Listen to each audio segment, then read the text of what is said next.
ഹോശേയ 13 അധ്യായം 1 മുതലുള്ള വാക്യങ്ങൾ. എഫ്രയീം സംസാരിച്ചപ്പോൾ വിറയലുണ്ടായി. അവൻ ഇസ്രയേലിൽ മികച്ചവനായിരുന്നു. എന്നാൽ ബാൽ മുഖാന്തരം കുറ്റം ചെയ്തപ്പോൾ അവൻ മരിച്ചുപോയി. ഇപ്പോഴോ അവർ അധികമധികം പാപം ചെയ്യുന്നു. അവർ വെള്ളികൊണ്ട് ബിംബങ്ങളെയും ബോധിച്ചതുപോലെ വിഗ്രഹങ്ങളെയും ഉണ്ടാക്കി. ഇവയൊക്കെയും കൗശലപ്പണിക്കാരുടെ പണിയത്രേ. അവയോട് അവർ സംസാരിക്കുന്നു. ബലി കഴിക്കുന്ന മനുഷ്യർ കാളക്കിടാക്കളെ ചുംബിക്കുന്നു. അതുകൊണ്ടു അവർ പ്രഭാതമേഘം പോലെയും കാലത്തെ ഒഴിഞ്ഞുപോകുന്ന മഞ്ഞുപോലെയും കാളത്തിൽ നിന്ന് കൊടുങ്കാറ്റ് പറപ്പിക്കുന്ന പതിർ പോലെയും പുകക്കുഴലിൽ നിന്ന് പൊങ്ങുന്ന പുക പോലെയും ഇരിക്കും. ഞാനോ മിസ്രയീം ദേശം മുതൽ നിന്റെ ദൈവമായ യഹോവയാകുന്നു. എന്നെയല്ലാതെ വേറൊരു ദൈവത്തെയും നീ അറിയുന്നില്ല. ഞാനല്ലാതെ ഒരു രക്ഷിതാവു ഇല്ലല്ലോ. ഞാൻ മരുഭൂമിയിൽ ഏറ്റവും വരണ്ട ദേശത്ത് തന്നെ നിന്നെ മേയിച്ചു.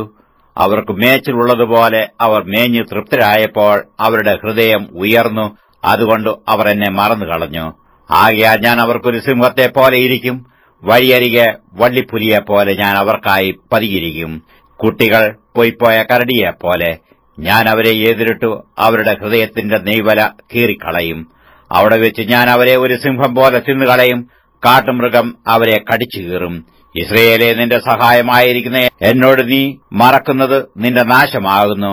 നിന്റെ എല്ലാ പട്ടണങ്ങളിലും നിന്നെ രക്ഷിക്കാവുന്ന നിന്റെ രാജാവ് ഇപ്പോൾ എവിടെ? എനിക്കൊരു രാജാവിനെയും പ്രഭുക്കന്മാരെയും തരണമെന്ന് നീ അപേക്ഷിച്ചിരിക്കുന്ന നിന്റെ ന്യായാധിപന്മാർ എവിടെ? എന്റെ കോപത്തിൽ ഞാൻ നിനക്ക് ഒരു രാജാവിനെ തന്നു. എന്റെ ക്രോധത്തിൽ ഞാൻ അവനെ നീക്കിക്കളഞ്ഞു. എഫ്രയീമിന്റെ അകൃത്യം സംഗ്രഹിച്ചും അവന്റെ പാപം സൂക്ഷിച്ചും വെച്ചിരിക്കുന്നു. നോവ് കിട്ടിയ സ്ത്രീയുടെ വേദന അവനുണ്ടാകും. അവൻ ബുദ്ധിയില്ലാത്ത മകൻ. സമയമാകുമ്പോൾ അവൻ ഗർഭദ്വാരത്തിങ്കൽ എത്തുന്നില്ല.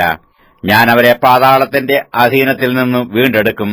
മരണത്തിൽ നിന്ന് ഞാൻ അവരെ വിടുവിക്കും. മരണമേ, നിന്റെ ബാധകൾ എവിടെ? പാതാളമേ, നിന്റെ സംഹാരം എവിടെ?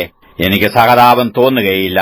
അവൻ തന്റെ സഹോദരന്മാരുടെ ഇടയിൽ ഫലപുഷ്ടിയുള്ളവനായിരുന്നാലും ഒരു കിഴക്കൻ കാറ്റ് വരും. അവന്റെ ഉറവ് വറ്റി കിണർ ഉണങ്ങിപ്പോകുവാൻ തക്കവണ്ണം യഹോവയുടെ കാറ്റ് മരുഭൂമിയിൽ നിന്ന് വരും. അവൻ സകല മനോഹര വസ്തുക്കളുടെയും നിക്ഷേപത്തെ കവർന്നു കൊണ്ടുപോകും. ശമരിയ തന്റെ ദൈവത്തോട് മത്സരിച്ചതുകൊണ്ട് അവൾ തന്റെ അകൃത്യം വഹിക്കേണ്ടി വരും. അവർ വാളുകൊണ്ട് വീഴും. അവരുടെ ശിശുക്കളെ അവർ തകർത്തുകളയും. അവരുടെ ഗർഭിണികളുടെ ഉദരം പിളർന്നുകളയും.